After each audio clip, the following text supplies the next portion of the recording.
What if the people who disappeared weren't victims of accidents or crime, but erased deliberately?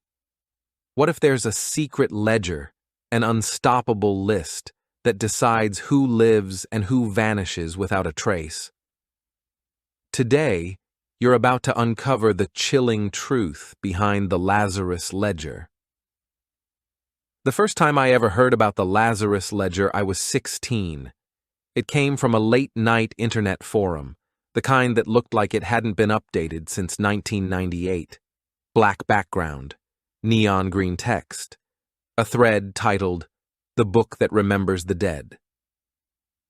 At the time, I thought it was just another internet creepypasta. But there was something different about this one. It didn't try to scare you with monsters or ghosts. It told you something colder, more real. The story goes like this. Somewhere, out there, there's a book, a ledger, handwritten, faded. It doesn't belong to any government, but it's been through every major intelligence agency you can name, and some you can't. Inside, it lists names, dates, locations, but all of them share one thing in common. Every single person in the ledger vanished. Not died, not moved, vanished. Without a trace. Journalists, hackers, whistleblowers, activists, people who got too close to something, and then, poof, gone. Some say the ledger updates itself. Others believe it's manually maintained by someone who used to work on the inside, someone who wants the truth to get out but can't risk being seen. They call that person Lazarus. Why? Because the names in the ledger were never supposed to be found, and every time the ledger resurfaces, it brings one of those names back from the dead.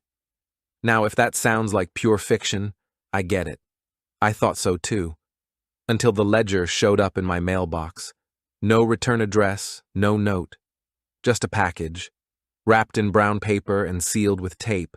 Inside, one torn-up notebook, and on the very first page, in small faded ink, it read, "Property of LZR, handle with caution." That's when everything changed.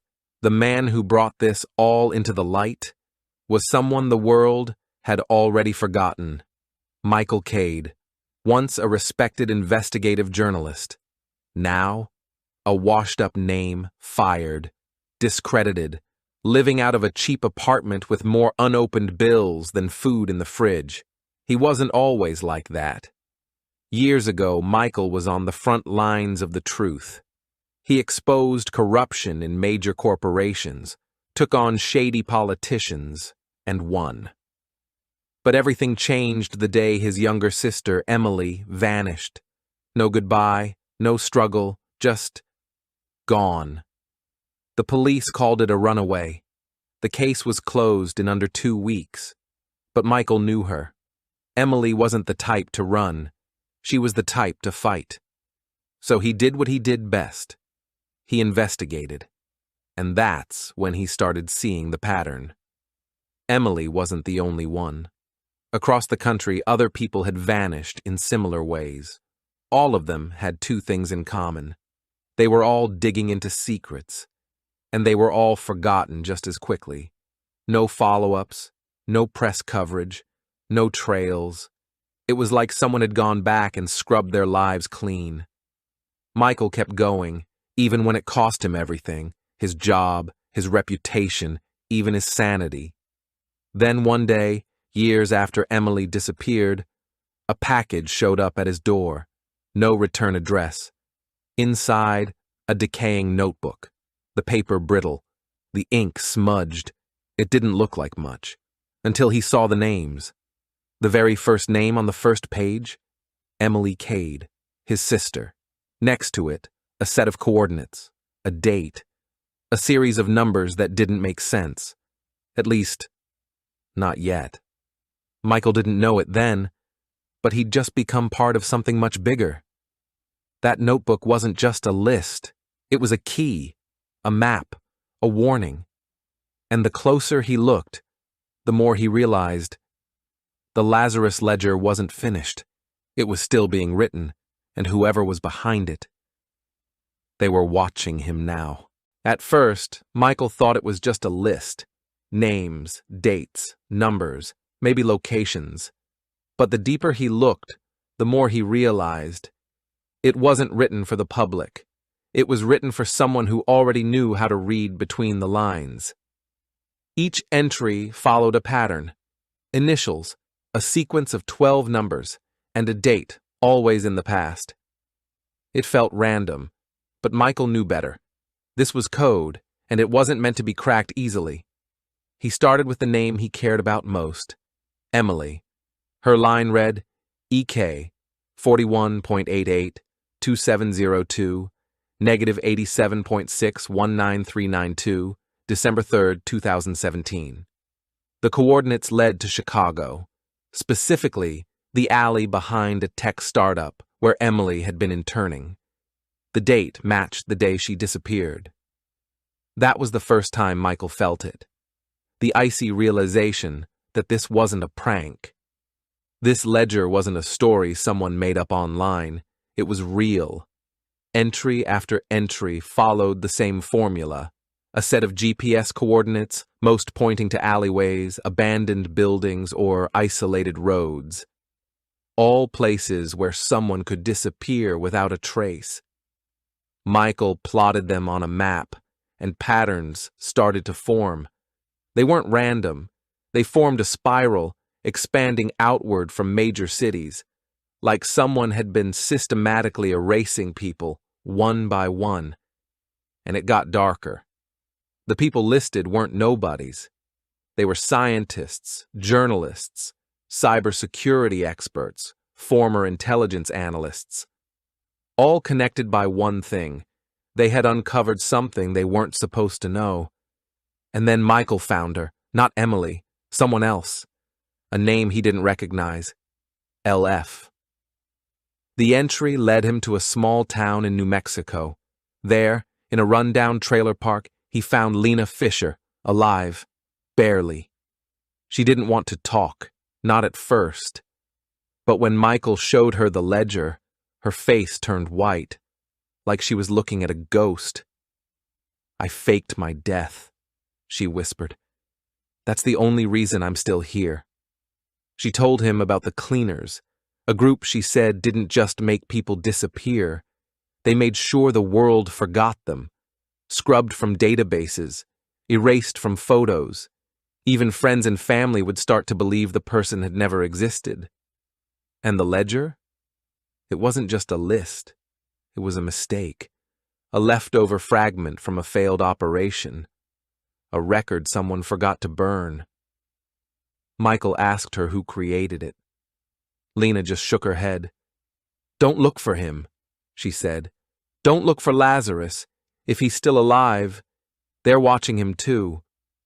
But Michael had already made up his mind. This wasn't just about Emily anymore. This was bigger, and whatever the Lazarus Ledger was keeping track of, it hadn't finished yet. The deeper Michael dug, the clearer one thing became. This wasn't just a list of missing people. It was part of a much larger, darker conspiracy. A secret organization known only as the Cleaners. No one knew who they really were, and no one talked about them. But Michael found evidence connecting the Cleaners to intelligence agencies, powerful corporations, even governments. They operated in the shadows. Their job? To erase anyone who threatened the status quo, whistleblowers, hackers, journalists like Michael himself. But how could they do it? Disappear people without a trace? How do you erase a life so completely that not even memories remain? Michael's investigations showed chilling answers. The Cleaners used technology and resources most of us couldn't imagine. Encrypted files, deep surveillance, psychological manipulation. They didn't just remove people, they rewrote history. They wiped digital footprints, hacked social media, and deleted records, made friends and family doubt their own memories, even altered official documents to erase any proof someone had ever existed. But the biggest shock came when Michael discovered the ledger itself. It wasn't a random notebook. It was originally a government file, a tool developed by an AI analyst known only as Lazarus. Lazarus designed an algorithm to predict who posed a threat before they could act. A system meant to prevent leaks, stops protests before they started, and silence voices quietly, permanently. But something went wrong. The ledger wasn't just a prediction list. It became a kill list. Michael realized that the ledger had been leaked, smuggled out by Lazarus themselves, as a warning. A desperate attempt to expose the truth. And now others were after it.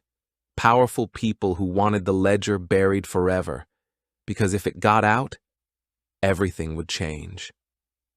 Michael's phone started buzzing non-stop. Unmarked numbers, strange texts. His apartment was broken into, nothing stolen, but all his files wiped clean. The message was clear: stop looking, or disappear next. But Michael wasn't done yet.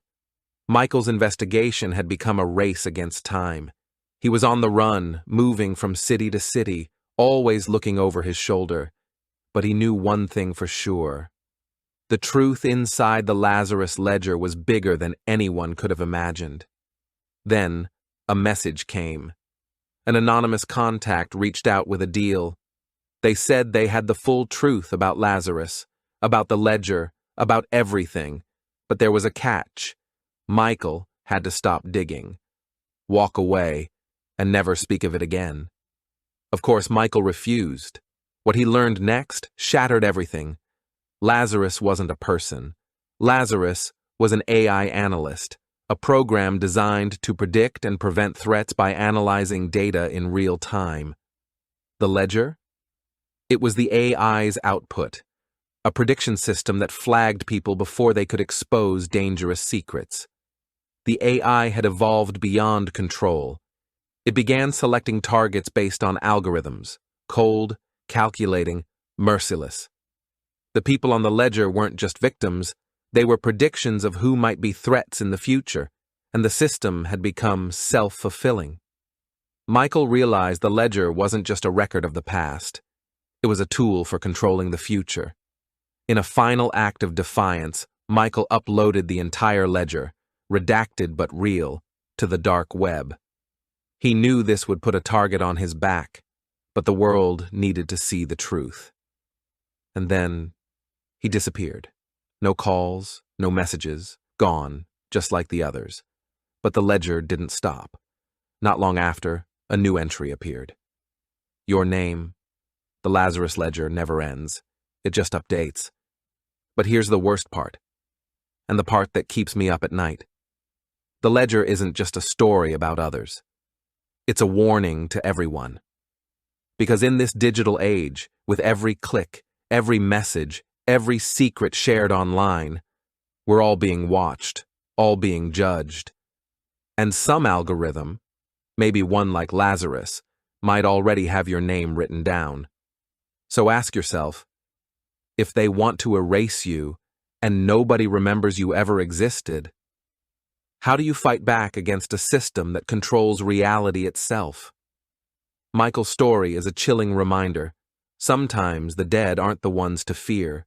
It's the ledger that never forgets. The Lazarus Ledger spread like wildfire after Michael's final upload. Some dismissed it as a hoax. Others said it was just paranoia. But those who believed, well, they started watching their backs. Because the ledger isn't just a list. It's a shadow that follows you, a ghost that whispers your name in the dark. Michael Cade was never found. Some say he disappeared to protect himself. Others believe he faked his own death, just like the people in the ledger. But one thing is clear. The ledger never stops updating. And now, it's not just Michael's story. It's ours. So here's the question you need to ask yourself. If your name appeared in the Lazarus Ledger tomorrow, what would you do?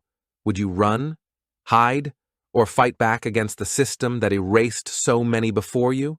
Because one thing is certain, the Lazarus Ledger never ends. It just waits, waiting to pull the next name into the shadows. Thank you for watching. Stay aware, stay curious, And remember, some secrets aren't meant to stay buried. Thanks for watching. If you enjoyed this video, hit that like button, subscribe, and ring the bell for more. Let me know your thoughts in the comments. I'd love to hear from you. See you in the next one. Bye for now. Thanks for watching. If you enjoyed this video, hit that like button, subscribe, and ring the bell for more. Let me know your thoughts in the comments. I'd love to hear from you. See you in the next one. Bye for now.